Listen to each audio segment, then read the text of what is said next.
So, lads, today we're going to be talking about the Dallas Wings just about surviving against the Connecticut Sun. And, I mean, they can thank Arike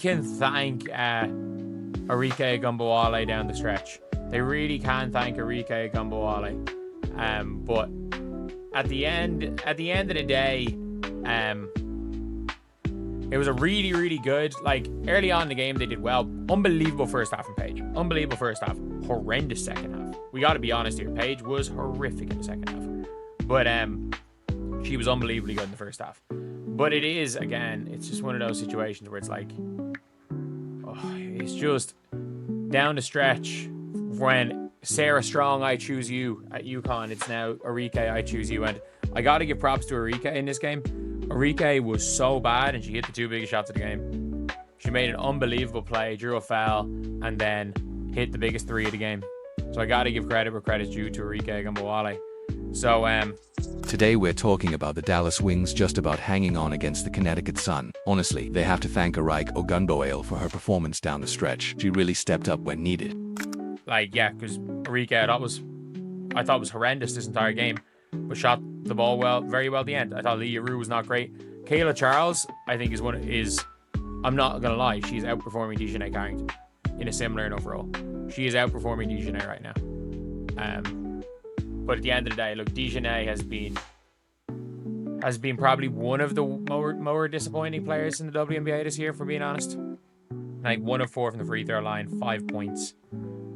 It was not a good game from her. I thought Melissa Smith was all right. I thought she was aggressive. I thought Isaiah James was really good. Isaiah was their best player in the second half.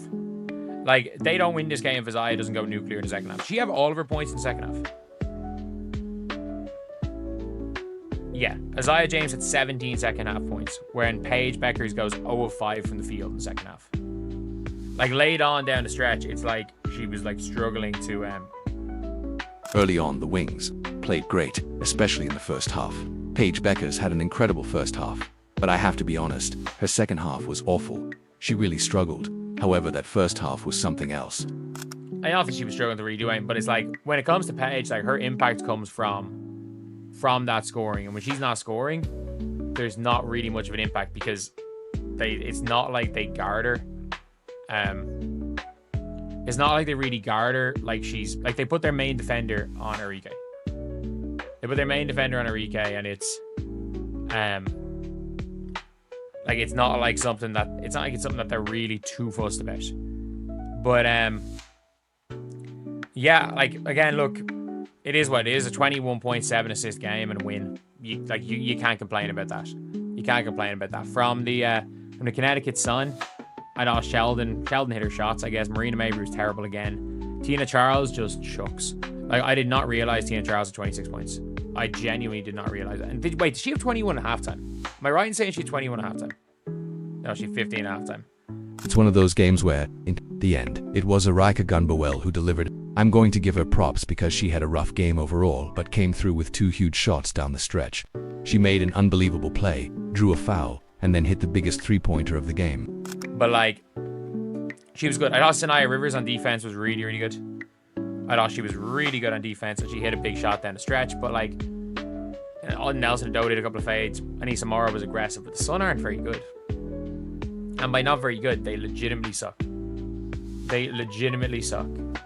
And it was a good win for the Wings. And look, they were not winning these games. At the start of the year, they were losing all these games they should have been winning. I mean, they're what? They've beaten the Sun twice and the Valkyries without any of their players once. Which, again, I stand by this. The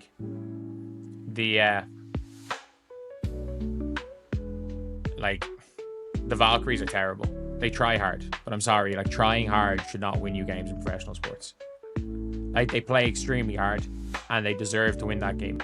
They did not deserve to beat the Wings because the Wings just outplayed them. The Fever did not. The Wings were able to out-talent them. That's how bad the Fever were in that game. But so credit where credit's due to Arike Ogunbowale. As for Paige Bueckers, while she had a solid stat line with 21 points and 7 assists, her impact wasn't as strong as you'd expect.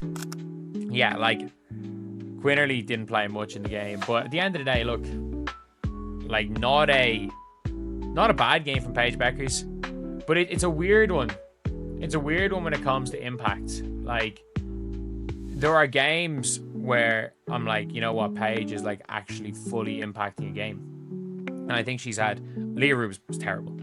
But I think there were games Paige has impacted. That was not one of them. This was not one of the games Paige impacted. Like, I don't, like, obviously she wasn't the net negative. She wasn't a negative impact by any means. Like, she wasn't. It's not like, I'm not out here saying she played badly, but like, by the standard, by the way, like, Paige is going to be rookie of the year. Was she the best rookie today? No. Sonia Citron was best rookie today. But at the same time, Paige is most definitely top in the rookie of the year, like, race. The game really turned when Aja James went off in the second half. She had 17 of her points in the second half, alone. The Wings don't win this game without her. Paige Bueckers went 0 of 5 from the field in the second half. Let's be honest, Paige is most definitely top of that. And I don't see Kiki Riefen's really slowing down. Like, I know she had 9 today, but like, she's really slowing down. And like, obviously Aaliyah Edwards barely played. But Kiki's really slowed down. Sonia had 17 today and was a positive in a game against the Dream, which is impressive. Like, Kiki is slowing down. Sonia is still doing what she's doing, but Paige is clearly the best rookie.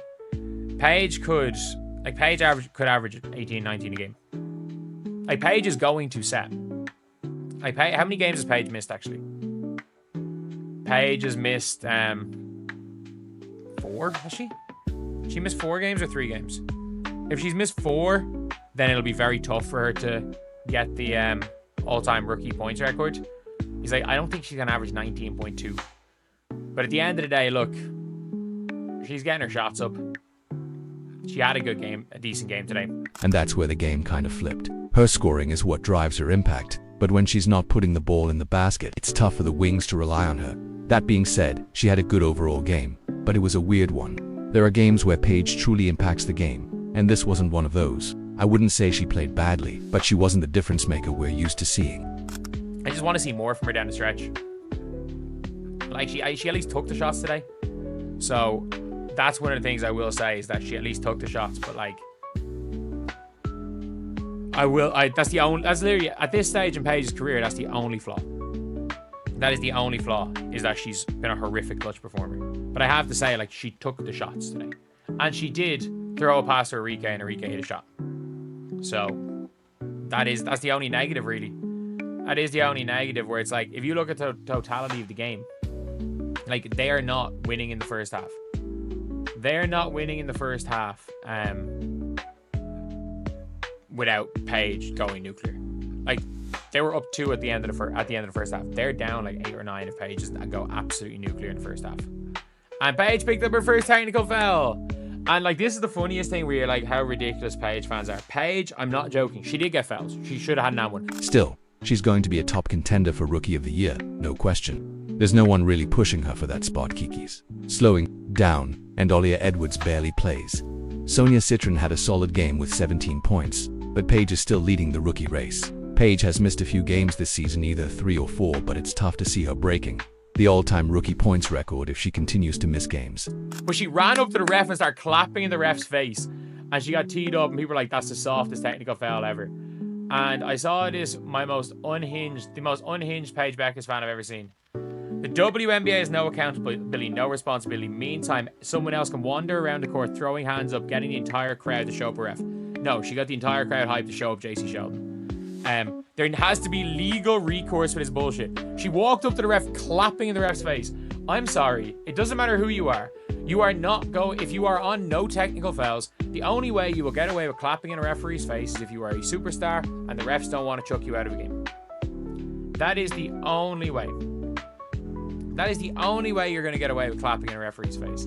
Anyway, yeah, that is the video. Like, a solid game from Paige. A very solid game. Like, and again, that's the thing. Paige is your, like... Still, she's taking her shots, and that's important. One thing I'll say is, despite not being great in crunch time, she still took the shots. She passed to Arike, who hit the crucial shot, so at least she made the right play. Your GOAT. She's going to be your GOAT third option, the best second option in the league. But like, you can see down the stretch, it's Arike's team. like Arike's team, like she took it on. Isaiah James took it on with 7 points in the fourth quarter, like, and they nearly blew it as well. They had a 12-point lead in the third. They did win. Oh, was it a tie going into the fourth? Oh, I forgot. Anissa Margo at the one at the end. So, like, look, they got the dub. They are ahead of the Connecticut Sun right now. They're off the bottom of the league, and they are what, a game and a half behind the Chicago Sky, who also kind of suck. But they're on a 2-game winning streak, albeit again against the Valkyries. And the Fever losing to the Valkyries is, in my opinion, the most pathetic loss of the year for any team. Like, this Valkyries team got out, like, they got beaten well by the Wings. This Valkyries team stinks. They play hard, but like, it isn't, like, it's like losing to a freaking G League. It's like an NBA team losing to a G League team. On the other hand, the Connecticut Sun had some good moments, but they're just not a great team. Tina Charles scored 26 points, which was impressive, but she didn't stand out as much as some other players. Sarah Rivers played excellent defense and hit a big shot late. When the Valkyries have their players, sure, but like talent-wise, and the cast is just that good a coach, I guess. But like the Dallas Wings, they've had a pretty easy start to the year. I'm not gonna lie. They have played the Wings twice, or the Lynx twice. That has been a tough start, but like they've played the Sky twice and lost to the Sky twice. Like they played the Mystics, and I think that'll be an even enough game. And that'll be an interesting one for the rookies. Like if Citron wants to get back into the rookie of the year race, she has to outplay Paige in this game. She probably is the guard, if we're being honest. And they're playing the Dream, the Fever, the Mystics, the Mercury, the Sky, the Fever, the Aces, the Storm, the Valkyries, the Aces, the Liberty, the Dream, Fever, Liberty, Mystics. Like, I don't know till the 15th of August how many games this team wins. But overall, the Sun don't have the talent to compete consistently. The Wings, despite some inconsistency, have definitely been improving. They were losing these types of games earlier in the season, but now they're winning them. But an ideal scenario, if we're being completely honest, for the Dallas Wings is that they don't win. Like, an ideal scenario is they go and get themselves into the lottery, because there is a non-zero chance that they end up getting themselves out of the lottery. And like if they end up at that, oh no, with 13 teams, they definitely will be in the lottery. But say you're gonna need to be nearly 500 to make the playoffs this year. Yeah, like I think maybe the 8 seed they'll get in below 500, but like last year, 15 and 25 got into the playoffs. But yeah, that's pretty much it. Like the Wings are, I mean, they're only 4 games off the playoffs, so you never know. Anyway, I'll see you guys. Yes, they've had a relatively easy schedule with wins over weaker teams like the Valkyries and Fever, but they're showing growth. They've beaten the Sun twice, and that's something to be proud of. As for the Wings' future, their next stretch of games will be more challenging, but they're only a game and a half behind the Chicago Sky, who also aren't playing great. If they can string together a few wins, they could make a push toward the playoffs, but I think they might need to aim for the lottery instead. They could end up with a middle-of-the-pack record, but anything can happen. In conclusion, it was a solid win for the Wings, and while Paige Bueckers didn't have her best game, she's still a major part of this team. They are improving, but they've got a tough road ahead. We'll see how they perform as the season progresses.